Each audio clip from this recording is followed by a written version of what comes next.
अगर आप अच्छा सोचेंगे तो आपके साथ अच्छा ही होगा। अगर आप बुरा सोचेंगे तो आपके साथ बुरा ही होगा। अपनी सोच को नकारात्मक से सकारात्मक कैसे बनाएं और अपने मन को कैसे शांत करें, यही आज हम एक रोचक कहानी के माध्यम से जानेंगे। तो चलिए कहानी शुरू करते हैं। कहते हैं कि दुनिया में मन सबसे शक्तिशाली चीज है। अगर आप किसी चीज को पूरे दिल से चाहते हैं तो आप उसे जरूर हासिल करेंगे। दुनिया के ज्यादातर महापुरुष यही कहते हैं, लेकिन अगर यह सच है तो फिर हम जो चाहते हैं वो हमें दिल से क्यों नहीं मिलता? क्योंकि कोई भी व्यक्ति अपने लिए दुख नहीं चाहेगा, लेकिन फिर भी ज्यादातर लोग दुखी ही रहते हैं। दुनिया का कौन सा इंसान अपने दिल से चाहेगा कि मैं असफल, गरीब या दुखी रहूं? तो यह सोचने वाली बात है। यहां दो बातें सामने आती हैं। पहली, या तो वो महापुरुष गलत हैं जिन्होंने कहा कि सच्चे दिल से चाही गई चीज मिल जाती है, या फिर हम गलत हैं। दोस्तों, आज मैं आपको जो कहानी बताने जा रहा हूं वो आपको यह समझने में मदद करेगी कि मन से कोई भी काम कैसे करवाया जाए, मन की शक्ति से किसी भी चीज को कैसे प्राप्त किया जाए और मन में किसी भी चीज के सही बीज कैसे बोए जाएं, और इसके साथ ही आप यह भी जानेंगे कि आकर्षण का नियम कैसे काम करता है। एक समय की बात है, मनुष्य के जीवन में केवल दुख और पीड़ा ही थी। वह जो भी काम करता उसे हर काम में असफलता ही मिलती थी। अगर वह घर पर रहता तो घर में हर समय क्लेश और परेशानी बनी रहती थी। अगर वह किसी से मदद मांगता तो कोई भी उसकी मदद करने को तैयार नहीं होता था। उसे हर तरफ से केवल हताशा और निराशा ही मिल रही थी। उसे ऐसा लग रहा था मानो हर तरफ से उस पर दुखों का पहाड़ टूट पड़ा हो। उसे समझ में नहीं आ रहा था कि वह इन दुखों से कैसे उबरे। वह दिन रात बस यही सोचता रहता था कि मैं इन दुखों से कैसे छुटकारा पाऊं। इस वजह से वह रात को ठीक से सो नहीं पाता था। उसकी आंखों के नीचे बड़े बड़े काले घेरे बन गए थे और उसके बाल झड़ने लगे थे। हर समय चिंता करने की वजह से उसका स्वभाव बहुत चिड़चिड़ा हो गया था और उसका शरीर बहुत कमजोर हो गया था। कभी कभी तो उसके मन में आत्महत्या करने के भी विचार आते थे, लेकिन अपने परिवार के बारे में सोचकर वह यह कदम नहीं उठा पाता था। वह अपनी परेशानियों से इतना परेशान हो चुका था कि एक दिन उसने निश्चय कर लिया कि वह अपने सारे दुखों से मुक्ति पाकर रहेगा। इसके लिए चाहे उसे कुछ भी करना पड़े, चाहे उसे कितनी भी मेहनत क्यों न करनी पड़े, वह करेगा, लेकिन अपने दुखों से मुक्ति पाकर रहेगा। इसी विचार के साथ एक दिन उसने अपने एक मित्र से पूछा कि मैं अपने जीवन को कैसे सुखी बना सकता हूं। उसके मित्र ने सुझाव दिया कि उसे किसी बाबा के पास जाना चाहिए। बाबाओं के पास ऐसा मंत्र होता है जिससे सारे दुख समाप्त हो जाते हैं और जीवन खुशियों से भर जाता है। धन संपत्ति भी प्राप्त होती है। बस ऐसे बाबा को ढूंढो और तुम्हारा काम बन जाएगा। यह विचार उस व्यक्ति के मन में गहराई से बैठ गया कि अब मेरी परेशानियों का समाधान कोई बाबा ही कर सकता है। इसीलिए अब से जब भी उसे किसी बाबा के बारे में पता चलता तो वह उसके पास पहुंच जाता और अपनी सारी परेशानियां बताकर उसका समाधान मांगता और कहता, बाबा मैं कुछ भी करने को तैयार हूं। आप जो कहोगे मैं करूंगा, बस मुझे मेरे दुखों से मुक्ति दिला दो। बाबा उसे कुछ उपाय बताते और कहते, इस उपाय को करने के बाद तुम्हारे घर में सुख शांति बनी रहेगी। लेकिन याद रहे ये उपाय पूरे नियम के साथ करना है। इन उपायों के बदले में बाबा उस आदमी से अच्छी खासी रकम दान में ले लेते। वो आदमी उन उपायों को पूरे नियम के साथ करता, लेकिन कई उपाय करने के बाद भी उसके जीवन में कोई बदलाव नहीं आया। उल्टा कई बाबाओं को दान देने से उसके पैसे भी खत्म होने लगे, जिससे उसकी परेशानियां और भी बढ़ने लगीं। उसने सोचा कि इन बाबाओं के पास जाने से मेरी परेशानियां और भी बढ़ रही हैं। तो मुझे क्या करना चाहिए? क्या मुझे इन बाबाओं के पास जाना चाहिए या फिर इनके पास जाना बंद कर देना चाहिए? फिर एक दिन उसे एक आदमी ने सलाह दी कि वो अपने घर में किसी अच्छे पंडित को बुलाकर हवन करवाए और पूरे विधि विधान से मंत्रों का जाप करवाए। इससे घर की सारी नकारात्मक ऊर्जा दूर हो जाएगी और घर में सुख शांति आएगी।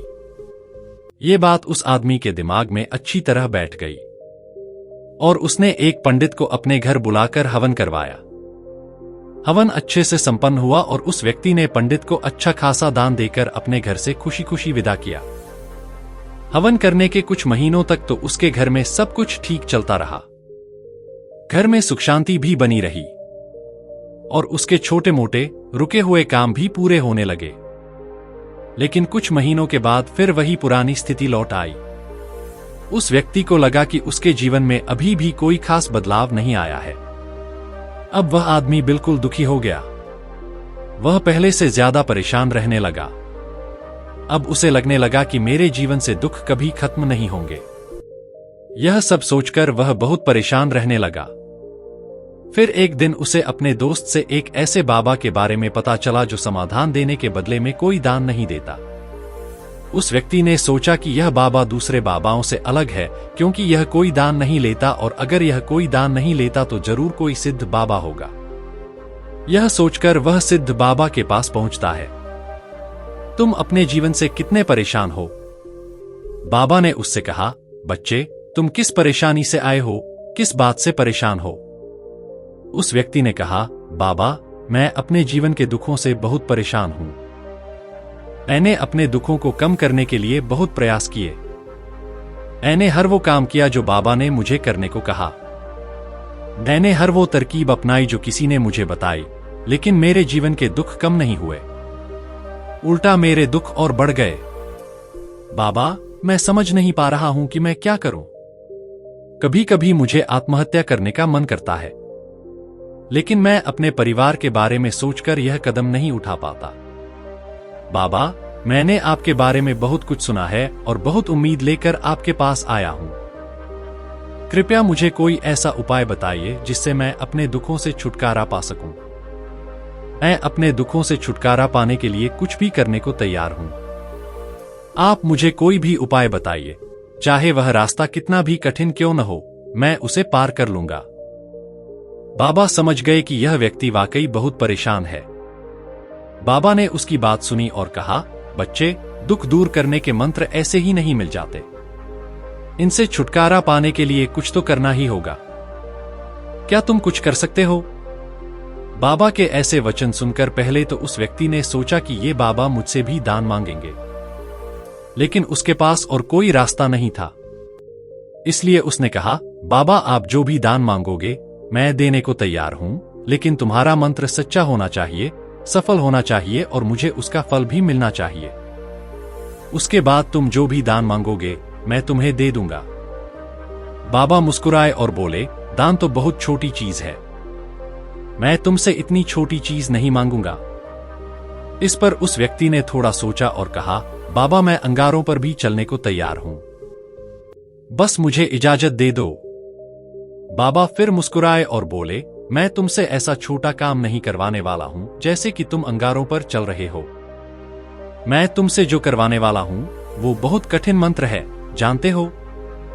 क्या तुम इसे पूरा कर पाओगे? उस व्यक्ति ने कहा, बाबा, कृपया मुझे बताएं कि मुझे क्या करना है। मैं कुछ भी करने को तैयार हूं। फिर बाबा ने कहा, जब तुम यहां से अपने घर वापस जाओ तो पूरे रास्ते मन में यही दोहराते जाना कि मैं खुश हूं, मैं खुश हूं, मैं खुश हूं। इस मंत्र को मन में बार बार दोहराना। लेकिन याद रखना, यह मंत्र जुबान पर नहीं आना चाहिए, इसे सिर्फ मन में ही दोहराना है। आज सुबह उस आदमी ने कहा, बाबा, बस इतना ही, मैं यह काम चुटकियों में कर दूंगा, लेकिन इन शब्दों को दोहराने से क्या होगा? बाबा ने कहा, बस यह मंत्र पूरा कर लो। वैसे भी तुमने बहुत से बाबाओं के मंत्र किए हैं, तो यह मंत्र भी आजमा कर देखो। उस आदमी ने सोचा, बाबा कोई दान नहीं ले रहे हैं और वैसे भी यह इतना आसान मंत्र है, मैं इसे वैसे भी पूरा कर लूंगा, तो एक बार आजमाने में क्या बुराई है? उसने कहा, ठीक है बाबा, मैं यह मंत्र जरूर पूरा करूंगा। यह कहकर वह वहां से चलने लगा, लेकिन जैसे ही वह चलने लगा, पीछे से बाबा की आवाज आई कि बच्चे, एक बात याद रखना, जब तुम मन में यह मंत्र दोहराओगे तो तुम्हारे मन में बंदर का ख्याल नहीं आना चाहिए। बंदर का ख्याल नहीं आना चाहिए, तभी यह मंत्र सफल होगा। उस आदमी ने कहा, मुझे आज तक बंदर का ख्याल नहीं आया, फिर आज क्यों आया? आप चिंता मत करो बाबा, मैं मन में सिर्फ यही दोहराऊंगा कि मैं खुश हूं, मैं खुश हूं। इसके अलावा मेरे मन में बंदर का कोई ख्याल नहीं आएगा। इतना कहकर वह आदमी वहां से चला जाता है। मैं खुश हूं, मैं खुश हूं, यह दोहराते हुए वह कुछ दूर चला ही था कि अचानक उसके मन में बंदर का ख्याल आया। बंदर का ख्याल आया और चला गया। वह आदमी सोचने लगा कि आज तक मेरे मन में बंदर का ख्याल नहीं आया, फिर आज बंदर का ख्याल क्यों आया? ऐसा सोचते सोचते उसे बंदर का वह ख्याल आ गया। वह बंदर के बारे में सोचने लगा। वह भूल गया कि वह मंत्र दोहरा रहा था। थोड़ी देर बाद जब उसे याद आया तो उसने फिर वही मंत्र दोहराना शुरू कर दिया जो बाबा ने उससे कहा था, मैं खुश हूं, मैं खुश हूं। लेकिन थोड़ी दूर चलने के बाद उसे अचानक रास्ते में एक बंदर दिखाई दिया और बंदर का ख्याल फिर से उसके मन में आ गया। उसने अपने मन से इस बंदर का ख्याल निकालने की कोशिश की ताकि बंदर का कोई ख्याल उसके मन में न आए। वह अपने विचारों से लड़ने लगा और इसी उलझन में वह घर पहुंच गया। घर पहुंचकर उसने अपनी पत्नी से कहा, हे बंदर वाली, मुझे रात के खाने में बंदर खिलाओ। और जब उसे एहसास हुआ कि उसने क्या कहा है तो वह अपने बाल नोचने लगा। उसने अपना सिर दीवार पर पटक दिया और सोचने लगा कि आज तक मैंने बंदर के बारे में नहीं सोचा था, लेकिन आज मुझे क्या हो गया है? मुझे हर जगह बंदर क्यों दिखाई दे रहे हैं? यह कैसा भ्रम है? यह सब सोचते सोचते वह आदमी पूरी रात सो नहीं सका। वह पूरी रात करवटें बदलता रहा और जैसे ही सुबह हुई वह सीधा उस बाबा के पास गया और उनके चरणों में गिर पड़ा और बोला, बाबा, पता नहीं क्या चमत्कार हो रहा है। आज तक मुझे कभी बंदर के बारे में नहीं सोचा, लेकिन कल से जब से आपने कहा कि बंदर का ख्याल मन में नहीं आना चाहिए, मुझे हर जगह बंदर दिखाई दे रहे हैं। आदमी बोला, बाबा, मुझे आपके पीछे एक पेड़ पर एक बंदर बैठा हुआ और केले खाते हुए दिखाई दे रहा है। बाबा, मुझे क्या हो रहा है? क्योंकि तब तुम्हारा ध्यान अपने दुखों पर था। बाबा ने उस व्यक्ति को समझाया, बच्चे, जिस चीज से हम भागना चाहते हैं वही चीज हमारे मन में बहुत गहराई से बैठ जाती है। वह हमारे अंतर्मन में समा जाती है। दरअसल जिस चीज से हम छुटकारा पाना चाहते हैं, हम उससे इसलिए छुटकारा पाना चाहते हैं क्योंकि वह चीज हमसे बहुत गहराई से जुड़ चुकी होती है, और जितना हम उससे छुटकारा पाना चाहते हैं वह उतनी ही गहराई से हमारे मन में बैठ जाती है और अंततः हमारे अंतर्मन पर कब्जा कर लेती है। बाहरी तौर पर हम सभी खुश रहना चाहते हैं और हमारे होंठ भी कहते हैं कि मैं खुश हूं, मैं खुश हूं, लेकिन हमारे अंतर्मन में, हमारे विचारों में, हमारे मन में उदासी है। हम दुखी दिखाई देते हैं। हम भीतर से दुख के विचार पैदा कर रहे हैं। इसलिए सिर्फ मुंह से यह कहने से कि मैं खुश हूं, मैं खुश हूं, हम खुश नहीं होने वाले हैं। जब तक यह मंत्र हमारे अंतर्मन में प्रवेश नहीं करता और हम भीतर से खुशी के विचार नहीं बनाते। यह सुनकर उस व्यक्ति ने पूछा, लेकिन बाबा, यह मंत्र हमारे मन में कैसे प्रवेश करेगा? यह हमारी आंतरिक आंखों में कैसे बैठेगा? बाबा ने कहा, बच्चे, अपने दुखों से लड़ना बंद करो। जब तक आप अपने दुखों को दूर करने के बारे में सोचते रहेंगे, तब तक वो दुख आपसे चिपके रहेंगे। वो दुख आपके अंतर्मन में अपना राज कायम करते रहेंगे। और जिस दिन आप उन दुखों के बारे में सोचना बंद कर देंगे, उसी दिन से वो दुख आपके जीवन से गायब हो जाएंगे, क्योंकि किसी भी चीज से छुटकारा पाने के लिए हमें उस चीज के बारे में सोचना ही पड़ता है, और जितना हम उस चीज के बारे में सोचते हैं वो चीज उतनी ही गहराई से हमारे दिमाग में बैठ जाती है। हम ज्यादातर समय अपने दुखों के बारे में ही सोचते रहते हैं। हम ये मानते रहते हैं कि हमारे जीवन में दुख है और हमें इससे छुटकारा पाना है। बार बार ऐसा सोचने की वजह से वो दुख हमारे अंतर्मन में बस जाते हैं और हमें इसके बारे में पता भी नहीं चलता। इसीलिए अगर आप अपने दुखों से छुटकारा पाना चाहते हैं तो दुखों से छुटकारा पाने के बारे में सोचना बंद कर दीजिए और आप अपने दुखों से छुटकारा पा लेंगे। दोस्तों, आपने देखा होगा कि अक्सर लोग धूम्रपान छोड़ना चाहते हैं, शराब छोड़ना चाहते हैं या कोई बुरी आदत छोड़ना चाहते हैं। वो सुबह खुद से वादा करते हैं कि आज मैं कुछ गलत नहीं करूंगा, लेकिन शाम को जब वो व्यक्ति वापस आता है तो नशे में लौटता है। ऐसा क्यों होता है कि हम जो सोचते हैं उसे पूरा नहीं कर पाते? दरअसल हम उस चीज या उस समस्या को बहुत ज्यादा महत्व दे रहे होते हैं। जब भी हम उस चीज को छोड़ने के बारे में बहुत सोचते हैं तो हम अपने मन में उस चीज का महत्व बढ़ा लेते हैं, और जितना हम उस चीज के बारे में सोचते हैं उतना ही हमारा मन उस चीज की तरफ भागता है। हमें उस चीज से लड़ना नहीं है, बल्कि हमें बिना सोचे समझे उससे गुजरना है। और अगर हम इस बात को अच्छे से समझ लें तो हम अपने जीवन में जो भी हासिल करना चाहते हैं उसे अपने अंतर्मन में डाल सकते हैं, और एक बार वो लक्ष्य हमारे अंतर्मन में बैठ गया तो सफलता पाने में कोई दिक्कत नहीं होगी, कोई परेशानी नहीं होगी। तो चलिए दर्शकों, चलिए अब इसी विषय पर अगली रोचक कहानी शुरू करते हैं। दोस्तों, किसी ने सही कहा है कि उनके साथ जरूर रहो जिनका वक्त खराब हो और उन्हें छोड़ दो जिनकी नीयत खराब हो। आज की कहानी एक लड़के की है। एक 124 साल का लड़का जो एक जमींदार के यहां काम करता था। उसके माता पिता इस दुनिया में नहीं थे।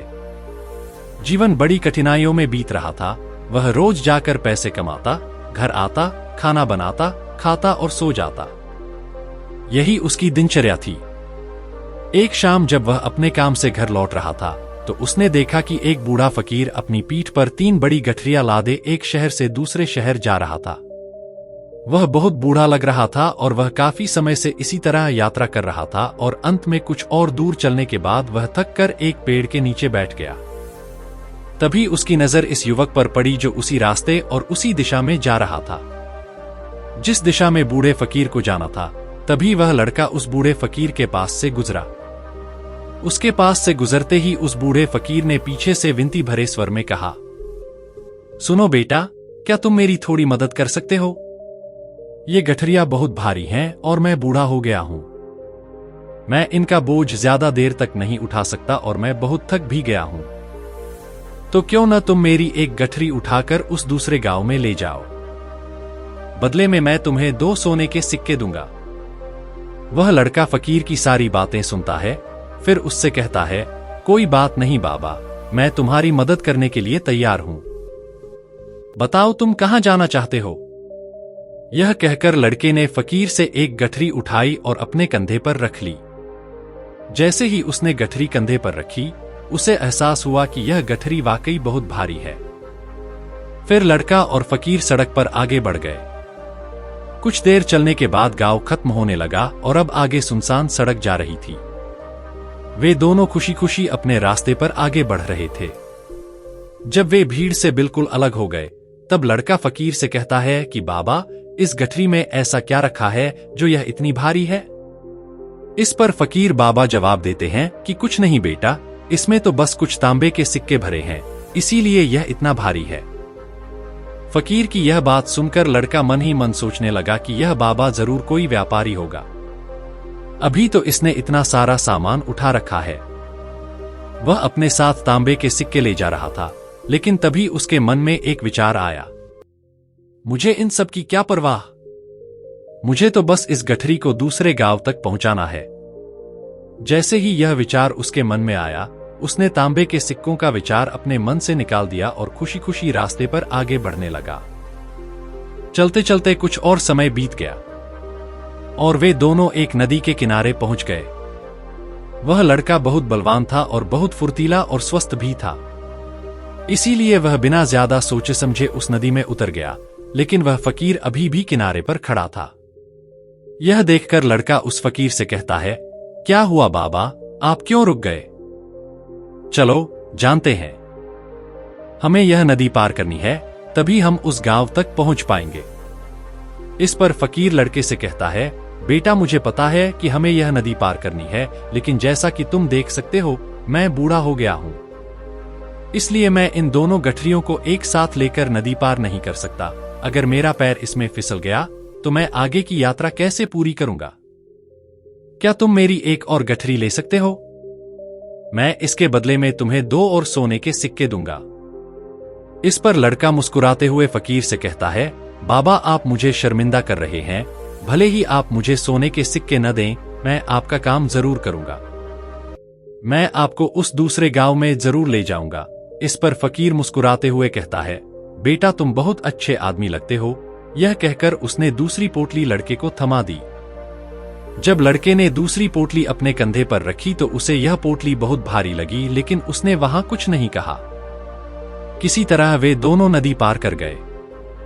नदी पार करने के बाद बातें करते हुए लड़के ने फकीर से कहा, बाबा इस दूसरी पोटली में क्या है, क्योंकि यह भी बहुत भारी है। इसका उत्तर देते हुए बाबा कहते हैं, बेटा इस पोटली में चांदी के सिक्के हैं, इसीलिए यह पोटली भी भारी है। फकीर की ये सारी बातें सुनकर उस लड़के का दिमाग तेजी से काम करने लगा। वह सोचने लगा, एक पोटली में तांबे के सिक्के हैं और दूसरी में चांदी के सिक्के। ऐसा लगता है जैसे ये फकीर बाबा बहुत दूर से आ रहे हैं और उन्होंने अपनी साड़ी संपत्ति बेचकर ये सिक्के इकट्ठे किए हैं, इसीलिए वो इतने सारे पैसे लेकर यहां आ रहे हैं। लेकिन वो लड़का उस फकीर बाबा से कुछ नहीं कहता और दोनों चुपचाप सड़क पर आगे बढ़ते रहते हैं। कुछ देर चलने के बाद आगे एक सुनसान सड़क है। जैसे ही वो उस सुनसान सड़क पर पहुंचा, उस युवा लड़के के मन में तरह तरह के विचार आने लगे। वो सोचने लगा, अरे ये तो सुनसान सड़क है। अगर मैं ये सिक्के लेकर यहां से भाग गया तो ये फकीर कब तक मेरे पीछे भागेंगे? मुझे नहीं लगता कि वो मुझे पकड़ पाएंगे और यहां कोई भी नहीं है जो उनकी मदद कर सके, और वैसे भी इतने सारे सिक्के हैं। मैं इनसे एक अच्छी दुकान खरीद सकता हूं और अपना खुद का व्यवसाय भी शुरू कर सकता हूं, और वैसे भी ये बूढ़ा फकीर अब इन पैसों का क्या करेगा? अच्छा है कि मैं ही ले लूं। लड़का ये सब सोच रहा था कि तभी उसे खुद पर आश्चर्य हुआ। अरे, मैं क्या सोच रहा हूं? मुझे आश्चर्य है कि ये फकीर बाबा कहां से आ रहे हैं, और कौन जाने उसने इन सिक्कों को इकट्ठा करने में कितनी मेहनत की होगी। मुझे इनका फायदा नहीं उठाना चाहिए। नहीं नहीं, मुझे ऐसा नहीं करना चाहिए। उसने कुछ समय तक अपने मन के विचारों पर काबू रखा, लेकिन कुछ समय बाद उसके मन के लालची विचार उस पर हावी होने लगे। लड़का 2 थैले लेकर उस फकीर के पीछे चल रहा था। कुछ दूर चलने पर रास्ते में एक पहाड़ी आई।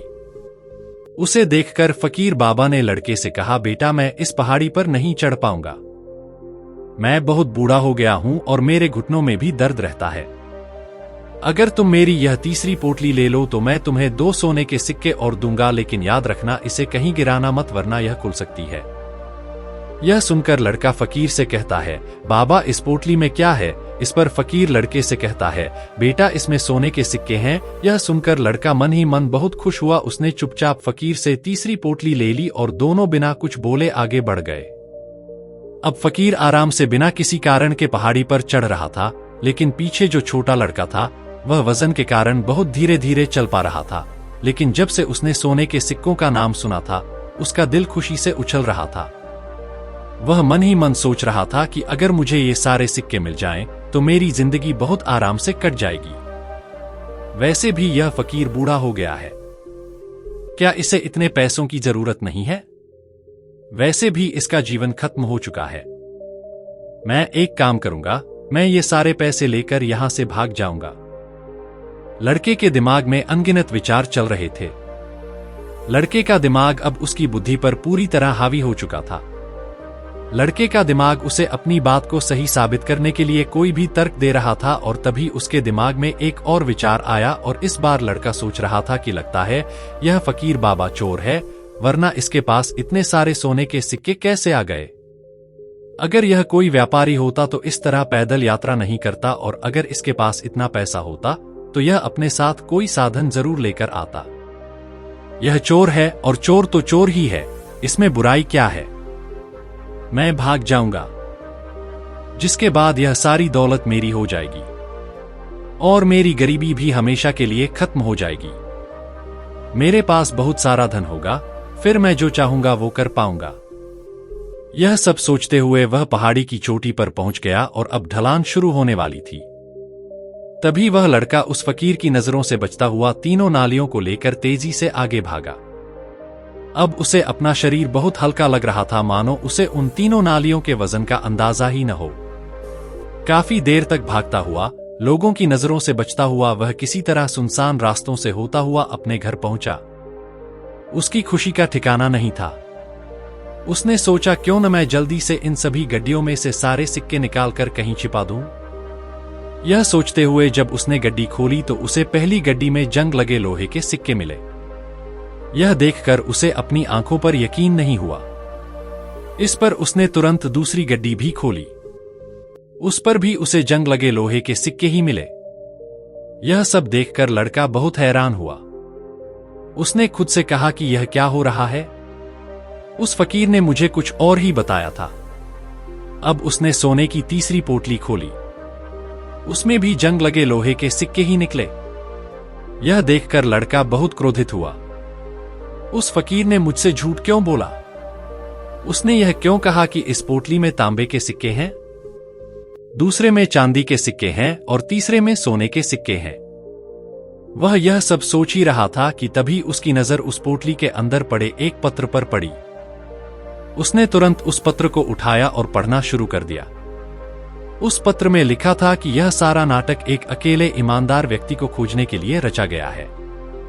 मैं इस राज्य का राजा हूं, मेरी कोई संतान नहीं है, इसीलिए मैंने यह षड्यंत्र रचा है ताकि मैं अपने राज्य से एक ईमानदार व्यक्ति को खोज सकूं जो मेरे बाद इस राज्य का राजा बन सके और राज्य की जिम्मेदारी संभाल सके, और यह जिम्मेदारी केवल एक ऐसे व्यक्ति द्वारा संभाली जा सकती है जो पूरी तरह से ईमानदार हो और जिसके मन में किसी भी प्रकार का लालच न हो। पत्र पढ़ते ही लड़का जोर जोर से चिल्लाने लगा और अपना सिर पकड़कर बैठ गया। वह जानते थे कि यदि उन्होंने अपने मन के विचारों पर नियंत्रण किया होता तो उनका जीवन बदल सकता था, लेकिन दुर्भाग्य से वह अपने मन के विचारों पर नियंत्रण नहीं कर सके। दोस्तों, महात्मा बुद्ध कहते हैं कि विचार ही सब कुछ हैं। हम वही बन जाते हैं जो हम सोचते हैं। इसलिए हमारा सबसे बड़ा दुश्मन भी हमें उतना नुकसान नहीं पहुंचा सकता जितना हमारे मन के ये अनियंत्रित विचार पहुंचा सकते हैं। महात्मा बुद्ध कहते हैं कि अपने मन को ध्यान से देखो। हमारे मन में जो विचार चलते रहते हैं वो विचार शब्द बन जाते हैं और विचार ही कर्म के रूप में सामने आते हैं। बार बार दोहराए जाने पर कर्म आदतों को बदल देते हैं और समय के साथ ये आदतें धीरे धीरे हमारा चरित्र बनाती हैं और आगे चलकर यही चरित्र हमारा भाग्य भी बनाता है। जानिए, इसीलिए हमें अपने विचारों के प्रति सतर्क रहना बहुत जरूरी है। हमारे लिए जागरूक रहना बहुत जरूरी है। हमारे मन में किस तरह के विचार उठ रहे हैं, इस पर हमें ध्यान देना जरूरी है। आगे महात्मा बुद्ध कहते हैं कि कमजोरी हमेशा एक छोटे से विचार से शुरू होती है, इसीलिए जब हमारे मन में पहली बार कोई गलत विचार जन्म ले तो उसे जड़ से उखाड़ फेंकना चाहिए, नहीं तो वो बहुत जल्द एक विशाल वृक्ष का रूप ले लेगा और हमें किसी गलत रास्ते पर ले जाएगा। फिर हम चाहकर भी उसे रोक नहीं पाएंगे। लेकिन अब सवाल ये उठता है कि हम अपने मन के विचारों को कैसे नियंत्रित करें। हमारा मन इतना शक्तिशाली है, इतना चंचल है कि वो किसी न किसी तरह से हम पर हावी हो ही जाता है। हम चाहकर भी उसे नियंत्रित नहीं कर पाते। इस सवाल के जवाब में महात्मा बुद्ध हमें दो बातें बताते हैं।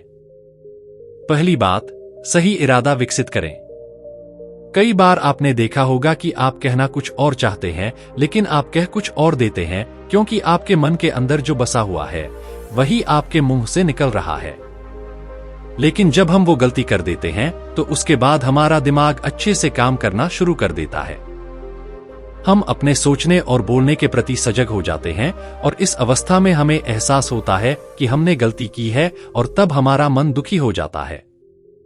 यह पश्चाताप से भरा होता है और इस दुख और पश्चाताप से बचने के लिए महात्मा बुद्ध हमें सही इरादे विकसित करने के लिए कहते हैं। और ऐसा करने के लिए जब भी आप कोई काम करने जा रहे हो तो सबसे पहले आपको खुद से पूछना चाहिए कि मैं जो भी करने जा रहा हूं इसके पीछे मेरी मंशा क्या है। मैं दूसरों को दुख पहुंचाना चाहता हूं, मैं दूसरों को अपमानित करने जा रहा हूं, क्या मैं दूसरों और खुद का उत्थान करना चाहता हूं? खुद से सवाल करें, खुद को जागरूक करें। जब आप अपने इरादों के प्रति जागरूक हो जाते हैं, जब आप अपने विचारों के प्रति जागरूक हो जाते हैं, तभी आपके अंदर सकारात्मक ऊर्जा का प्रवाह होगा। तभी आप सकारात्मक इरादों से जुड़ना शुरू करेंगे और आपके अंदर बैठी नकारात्मक ऊर्जा और नकारात्मक इरादे दिन ब दिन कम होने लगेंगे। लेकिन याद रखें, आपको यह हर दिन करना है और आपको हमेशा यह ध्यान रखना है कि आप धीरे धीरे आप शांत होने लगेंगे और आपके मन में मौजूद सारी नकारात्मक ऊर्जाएं और नकारात्मक विचार खत्म होने लगेंगे और आप शांति की दिशा में आगे बढ़ेंगे। और इसके लिए आपको बस इतना करना है कि इस समय जो भी आपकी आंखों के सामने हो रहा है उसे देखते रहना है। आपके अंदर जो भी चल रहा है बस उसे देखते रहना है। अपने मन के अच्छे बुरे विचारों को, अपनी भावनाओं और यादों को बिना उन पर प्रतिक्रिया किए देखते रहना है, जिससे आपके मन में मौजूद सारे विचार कुछ ही समय में खत्म होने लगेंगे। आपका मन खाली होने लगेगा। इसके बाद आप न सिर्फ खुद को नकारात्मक विचारों से बचा सकते हैं बल्कि कई अन्य परेशानियों से भी दूर रह सकते हैं। इसीलिए तथागत बुद्ध कहते हैं कि जो अपने आप को देखता है वही सबसे बड़ा तपस्वी है, यानी जो सिर्फ अपने मन में चल रहे विचारों को देखता है और उन पर कोई प्रतिक्रिया नहीं करता, सिर्फ उन्हें देखता है और उन्हें समझता है। वास्तव में सिर्फ वही अपने मन को नियंत्रित कर सकता है और सिर्फ वही अपना जीवन सुखी और समृद्ध तरीके से जी सकता है। इसीलिए अगर आप भी अपने जीवन को सुखी और समृद्ध बनाना चाहते हैं तो आपको अपने मन को नियंत्रित करना होगा। आपको अपने मन में चल रहे विचारों के प्रति जागरूक होना होगा और अपने मन को खाली करना होगा। दोस्तों, मुझे उम्मीद है कि इस कहानी को सुनकर आपके जीवन में अच्छे बदलाव आए होंगे। आपने इस वीडियो से क्या सीखा? हमें कमेंट करके जरूर बताएं और इस कहानी को अपने परिवार, दोस्तों या अपने करीबी लोगों के साथ शेयर करें और उन्हें इस ज्ञान से अवगत कराएं। इसके अलावा अगर आपको यह वीडियो दिल से पसंद आए तो ही इस वीडियो को लाइक करें और अगर आपने अब तक इस चैनल को सब्सक्राइब नहीं किया है तो चैनल को जरूर सब्सक्राइब करें।